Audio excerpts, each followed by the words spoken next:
बिस्मिल्लाहिर्रहमानिर्रहीम। अस्सलामु अलैकुम। उम्मीद करता हूँ आप सब खैरियत से होंगे। और जो लास्ट में मैंने प्रीवियस लेक्चर डिलीवर किया था तो होप सो आपको समझ भी आया होगा। तो आज चलते हैं अपने नेक्स्ट लेक्चर में, देखते हैं। तो जो आज का हम लोगों का लेक्चर है वो है constructor in Java. What is constructor? जैसा कि अपने नाम से ही विजिबल है कि किसी चीज़ को कंस्ट्रक्ट करना है, ठीक है। तो प्रीवियस लेक्चर्स में हम लोगों ने फोकस किया अपने ऑब्जेक्ट ओरिएंटेड प्रोग्रामिंग पर, इसके साथ साथ मेथड्स पर। तो बेसिकली अगर आप लोगों को मेथड्स के बारे में आइडिया है तो आप लोगों के लिए कोई भी मुश्किल नहीं होगी कंस्ट्रक्टर को समझने में। Constructor is a block of code similar to the method. बिल्कुल, अगर हम लोग कंस्ट्रक्टर की बात करें, जो इसका कोड ऑफ ब्लॉक है या ब्लॉक है जिसमें हम लोग कोड करते हैं, वो बिल्कुल सिमिलर है, same as it is method की तरह ही है। लेकिन इसमें थोड़ा सा डिफरेंस है कि जो आपके क्लास का नेम होता है सेम एज इट इज़ वही आपका कंस्ट्रक्टर का नेम भी होता है। और इसमें हम लोगों के पास void, integer type, return type वगैरह नहीं होती। It is called when an instance of the class is created. ये कब कॉल्ड होता है, कब हम लोग इसको कॉल्ड करते हैं? जब कोई भी ऑब्जेक्ट हम लोग बनाते हैं क्लास का, किसी भी क्लास का हम लोगों ने ऑब्जेक्ट बनाना होता है। At the time of calling constructor, memory for the object is allocated in the memory. जैसे ही आप कॉल करते हैं किसी भी कंस्ट्रक्टर को, वो एक ऑब्जेक्ट एलोकेट कर देता है मेमोरी में। इसका फ़ायदा क्या है? इसका ये फ़ायदा है कि आपको अलग से फंक्शन या मेथड बनाने की ज़रूरत नहीं होती। वही जो आप ऑब्जेक्ट को इनिशियलाइज़ करवाते हैं, इंस्टेंस को क्रिएट करते हैं या निकनेम इसका बनाते हैं, तो सेम वही चीज़ आपको मेमोरी में स्टोर करवानी पड़ती है। इसके अलावा अलग से आपको फंक्शन बनाने की ज़रूरत नहीं पड़ती, क्योंकि नाम से ही आपको वाज़ेह होगा कि क्लास को एक कंस्ट्रक्ट कर रहा है, क्लास के ऑब्जेक्ट को एक कंस्ट्रक्ट कर रहा है, बना रहा है। It is a special type of method which is use to initialize the object. Special type का मेथड है, ठीक है, जो ऑब्जेक्ट को इनिशियलाइज करवाने की यूज़ होता है, ठीक है, बनाने के लिए, रन करने के लिए यूज़ होता है। इसके लिए अलग से मेथड हम लोग डिफ़ाइन नहीं करते। जस्ट इसका जब हम लोग ऑब्जेक्ट बनाएंगे, इट मीन्स कि हम लोगों ने कंस्ट्रक्टर बना लिया। Every time an object is created using the new keyword, at least one constructor is called. जब भी हम लोग एक न्यू कीवर्ड यूज़ करते हैं, इट मीन्स कि हम लोगों ने कम से कम एक कंस्ट्रक्टर को बना लिया। क्योंकि जब हम लोग कोई भी एक क्लास का ऑब्जेक्ट बनाते हैं, स्टूडेंट जिस तरह हम लोगों ने ले लिया है, student one is equal to new student, तो इट मीन्स कि वो अपने कंस्ट्रक्टर को कॉल कर रहा है। It calls a default constructor if there is no constructor available in the class. अगर कोई भी कंस्ट्रक्टर नहीं है, इन केस के अगर हम लोग कोई भी मेथड यूज़ कर रहे हैं, तो वो by defaultly default constructor call करेगा, जिससे वो क्लास को इनिशियलाइज करवा सकेगा using object. In such cases Java compiler provides a default constructor by default. इन इन जैसे केसों में जहाँ पे हम लोग कंस्ट्रक्टर का इस्तेमाल नहीं करते, जहाँ पे हम लोग मेथड्स वगैरह, रिटर्न टाइप फंक्शंस यूज़ करते हैं, तो उनमें जावा कंपाइलर क्या करता है, एक डिफ़ॉल्ट कंस्ट्रक्टर इस्तेमाल करता है। तो इसमें कुछ रूल्स हैं, रूल्स देखते हैं कैसे हम लोग क्रिएट कर सकते हैं कंस्ट्रक्टर को। There are two rules defined for the constructor. दो रूल्स हैं, हम लोग देखें। Constructor name must be same as it is class name. तो हमेशा ये चीज़ आप याद रखें, बहुत सारे स्टूडेंट को इस चीज़ में कन्फ्यूजन होती है कि कंस्ट्रक्टर का नाम क्या रखना चाहिए। जो कंस्ट्रक्टर का नाम होता है वो same as it is class के नाम के ही ऊपर होता है। हम लोग अलग से कोई नाम नहीं ले सकते, ठीक है। मिसाल के तौर पर अगर हम लोग बाइक वन या स्टूडेंट वन का एक क्लास बना रहे हैं, तो हम लोगों का कंस्ट्रक्टर का नेम या जो मेथड का नेम होगा वो भी सेम स्टूडेंट वन ही होगा। A constructor must have no explicit return type. तो कंस्ट्रक्टर की कोई भी एक्सप्लिसिट रिटर्न टाइप नहीं होगी। जिस तरह हम लोगों ने रिटर्निंग मेथड्स देखे थे, इंटीजर हो गया जिसमें हम लोग रिटर्न करते थे कोई भी नंबर, तो इस कंस्ट्रक्टर में हम लोगों को कोई भी रिटर्न टाइप करने की ज़रूरत नहीं है। A Java constructor can not be abstract, static, final and synchronised.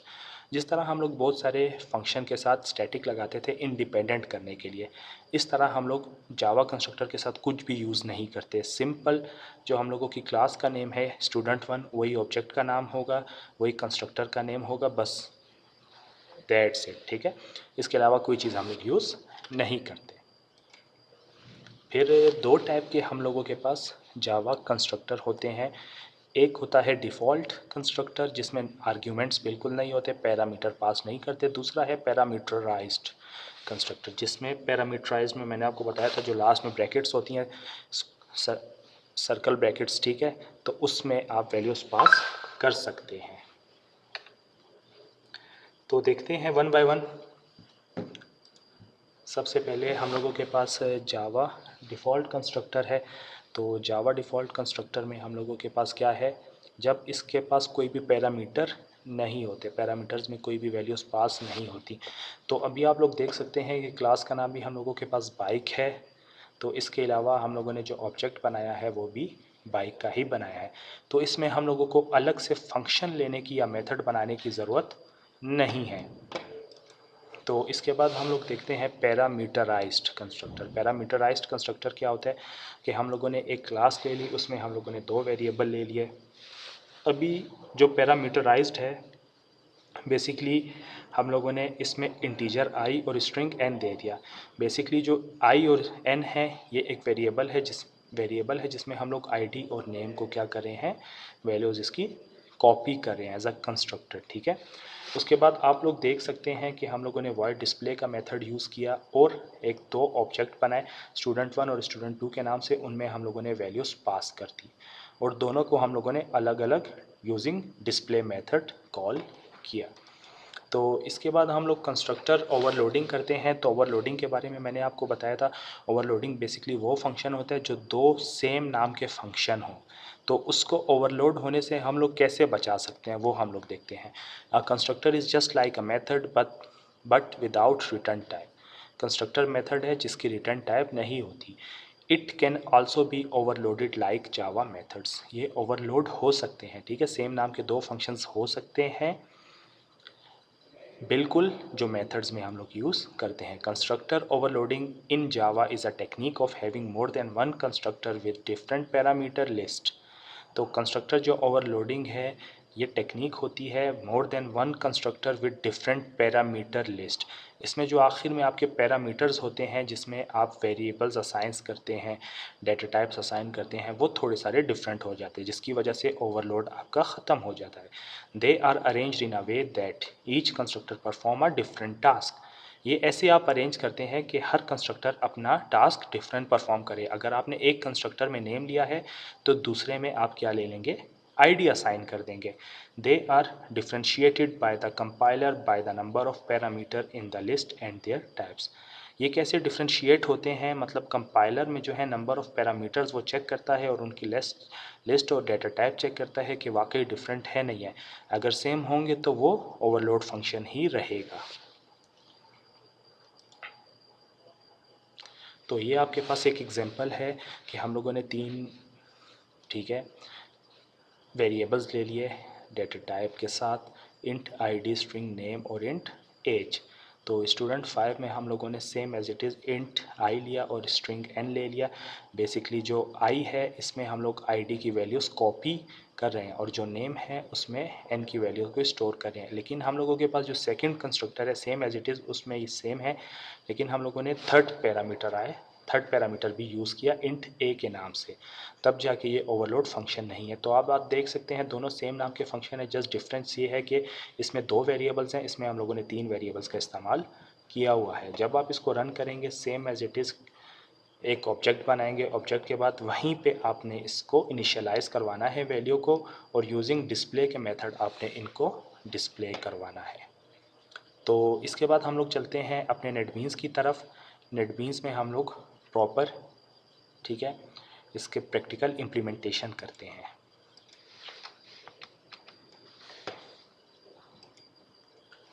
तो सबसे पहले हम लोग कंस्ट्रक्टर देखते हैं। अभी मैंने एक कंस्ट्रक्टर CONSSS के नाम से बनाया हुआ है। तो इट मीन्स कि जब हम लोग सबसे पहले बनाएंगे तो हम लोगों का सेम नाम CONSS, ठीक है, इसके साथ आप ब्रैकेट्स लगा देंगे ब्रैकेट्स के बाद आपने इंटर करके इसको ब्रैकेट्स दे देनी है, ठीक है। इट मीन्स कि ये बाय डिफ़ॉल्ट कंस्ट्रक्टर है, ठीक है। इसमें हम लोगों ने यहाँ पे आप लोग देख सकते हैं पैरामीटर में कोई भी वैल्यू पास नहीं की। जब हम लोग इंट आई या कोई भी वैल्यू असाइन करेंगे इट मीन्स कि ये क्या है, ये पैरामीटराइज्ड है, ठीक है। इसमें हम लोग एस आउट करते हैं, एस आउट में, ठीक है, आवर डिफ़ॉल्ट कंस्ट्रक्टर, ठीक है। तो ये करते हैं। इसके बाद अभी यहाँ पे आप लोग देखें, जब हम लोग इसका एक ऑब्जेक्ट बनाएंगे CON, ठीक है, के नाम से हम लोग जब बनाएंगे, जब न्यू CON करेंगे तब हम लोगों को कोई भी एक मेथड कॉल करने की, लाइक जिस तरह हम लोग करते थे CON डॉट, कोई भी हम लोगों के पास मेथड होता था तो वो मेथड हम लोगों को कॉल करने की ज़रूरत नहीं है। बेसिकली जब आप इसका एक ऑब्जेक्ट बनाते हैं ये बाय डिफ़ॉल्ट कंस्ट्रक्टर को ही कॉल करता है, ठीक है। तो ये कंस्ट्रक्टर ही है जो आपके ऑब्जेक्ट को कॉल करता है और इसके साथ फंक्शन को क्रिएट करता है, ठीक है। तब इसको हम लोग रन करते हैं। रन करने के बाद आप लोग देख सकते हैं इसका आउटपुट आप लोगों के सामने विजिबल होगा कि आवर डिफ़ॉल्ट कंस्ट्रक्टर, क्योंकि ये पैरामीटराइज्ड बिल्कुल एम्प्टी है, इसके साथ हम लोगों ने कोई भी फंक्शन नहीं किया, जस्ट इसका एक ऑब्जेक्ट को क्रिएट किया। जब भी हम लोग ऑब्जेक्ट को क्रिएट करेंगे इट मीन्स के बाय डिफ़ॉल्ट कंस्ट्रक्टर ये कॉल होगा। तो इसके बाद हम लोग देखते हैं पब्लिक इंट एज, ठीक है। अभी हम लोगों ने इंट एज ले लिया, ठीक है। तो सेम एज इट इज़ हम लोगों के फंक्शन का नाम तो वही होगा, सिर्फ हम लोग क्या करेंगे, इंट ए कर देंगे, ठीक है। क्योंकि ये अभी हम लोगों के पास क्या है, पैरामीटराइज्ड है, ठीक है। पैरामीटराइज्ड क्या है, मतलब पैरामीटर में कोई ना कोई हम लोगों ने वैल्यूज़ पास करनी है। तो आप लोग देख सकते हैं यहाँ पे हम लोगों को एरर शो कर रहा है, कंस्ट्रक्टर कॉन्स इन क्लास कौन के not be applied in given types, ठीक है। रिक्वायर्ड इंट मतलब उसको रिक्वायर्ड है इंटीजर डेटा टाइप, कोई भी इंट वैल्यू हम लोग यहाँ पे प्रोवाइड कर सकते हैं। तो सबसे पहले हम लोग क्या करेंगे, एज में ए को स्टोर करेंगे, ठीक है। उसके बाद अभी हम लोग जो इसकी वैल्यू डिस्प्ले करेंगे वो यूजिंग डिस्प्ले के मेथड से, ठीक है। तो इसमें हम लोग करेंगे पब्लिक वॉइड डिस्प्ले। डिस्प्ले में बेसिकली क्या होगा, ये जो हम लोगों ने वैल्यूज़ कॉपी की हैं इसको हम लोग रन करेंगे, ठीक है। और इसमें हम लोग एज इज़ और प्लस एज कर देंगे, ठीक है। तो इसमें हम लोग एज को कॉल कर देंगे और इसमें हम लोग एज की वैल्यूज़ जो भी है इंटीजर डेटा टाइप से रिलेटेड वो इसमें पास कर देंगे। और इसके बाद हम लोग CON डॉट डिस्प्ले का फंक्शन कॉल कर देंगे जिसमें ये वैल्यूज़ हम लोगों को शो होगी। तो ये बेसिकली हम लोगों के पास आ गया पैरामीटराइज्ड, ठीक है। पैरामीटराइज्ड ये है, इसमें आप सिंगल वेरिएबल भी लिया है, मल्टीपल वेरिएबल्स भी आप यूज़ कर सकते हैं, जिस तरह हम लोग पब्लिक स्ट्रिंग, ठीक है, कोई जितने वेरिएबल आप चाहें यूज़ कर सकते हैं। लेकिन जब आप पैरामीटराइज में कॉल करेंगे तो सेम एज इट इज़ वही सेम डेटा टाइप होनी चाहिए, उसी में आप वैल्यूज़ कॉपी कर सकते हैं, वरना नहीं कर सकते, ठीक है। अगर आप स्ट्रिंग में इंट करेंगे तो वो आपको एरर शो करेगा, ठीक है।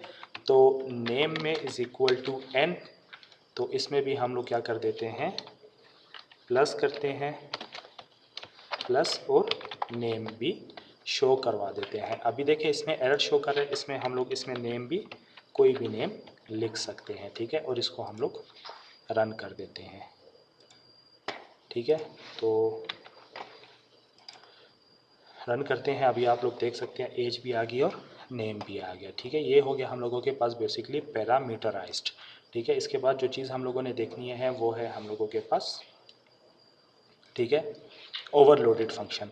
ओवरलोडेड में हम लोग पब्लिक इंट रोल नंबर ले लेंगे, ठीक है। तो हम लोगों के पास दो फंक्शन है, सिंपल हम लोग इनको करेंगे कॉपी करने के बाद हम लोगों ने इसको करना है पेस्ट, ठीक है। तो अभी आप लोग देख सकते हैं कि ये फंक्शन है ओवरलोडेड, ठीक है। तो ओवरलोड है, सेम नाम के दो फंक्शन है, इनको हम लोग डिफ़र कैसे कर सकते हैं, सिर्फ इसमें हम लोग क्या करेंगे, कॉमा लगा के इंट और आर। तो अभी हम लोगों ने, अभी आप लोग देख सकते हैं कि एरर ये आपका रिमूव हो गया, ठीक है। तो रिमूव होने के बाद आप लोग देख सकते हैं, क्योंकि अभी हम लोगों के पास दो चीज़ें थी, तो इसमें हम लोगों के पास डिफरेंट पैरामीटर हैं, इसमें डिफरेंट पैरामीटर हैं। जब भी आपने ओवरलोड, वो कंस्ट्रक्टर में भी आ सकता है और मेथड में भी आ सकता है। जब भी आपने इसको अवॉइड करना है तो आपने पैरामीटर में जाके एक डेटा टाइप इंक्रीज़ कर देनी है, ठीक है, सेम एज इट इज़, इस तरह ना हो जिस तरह फर्स्ट में है। तो इसमें हम लोग ये करते हैं, फिर दोबारा इसी फंक्शन को हम लोग क्या करते हैं, कॉपी करके यहाँ पे पेस्ट करते हैं, लेकिन यहाँ पे कॉन 1 हो जाएगा। कॉन 1 में इसके बाद हम लोग यहाँ पे एक रोल नंबर भी असाइन कर देते हैं, ठीक है, और यहाँ पे हम लोग कर देते हैं प्लस, ठीक है, रोल। तो ये 3 वैल्यूज़ होगी हम लोगों के पास। तो इसको हम लोग रन करते हैं। अभी कॉन डिस्प्ले हुआ और कॉन 1 को हम लोगों ने अलग से डिस्प्ले करना है, क्योंकि कॉन 1 की वैल्यू जो है हम लोगों के पास अलग है, ठीक है। कॉन 1 हम लोग करेंगे और इसमें भी हम लोग वैल्यूज़ को डिस्प्ले कर देंगे। जब इसको हम लोग रन करते हैं तब आप लोग देख सकते हैं कि दोनों कंस्ट्रक्टर हम लोगों के पास हो गए। तो ये थे हम लोगों के पास कुछ कंस्ट्रक्टर। तो इसको हम लोग बेसिकली पैरामीटराइज्ड भी कह सकते हैं और कॉपी कंस्ट्रक्टर भी कह सकते हैं। कॉपी कंस्ट्रक्टर हम लोग किस सेंस में कह सकते हैं, क्योंकि जो आपने एक वेरिएबल असाइन किया है इंट ए और स्ट्रिंग एन का, बेसिकली इसमें नेम एज की वैल्यूज़ क्या हो रही हैं, कॉपी भी हो रही हैं, ठीक है। कॉपी कंस्ट्रक्टर भी आप कह सकते हैं, इसके और भी नाम है, C++ में आप इसको शैलो कंस्ट्रक्टर भी कह सकते हैं। तो ये थी हम लोगों के पास कुछ टाइप्स। तो उम्मीद करता हूँ आज का लेक्चर आप लोगों को समझ आया होगा। बहुत बहुत शुक्रिया। अल्लाह हाफिज़।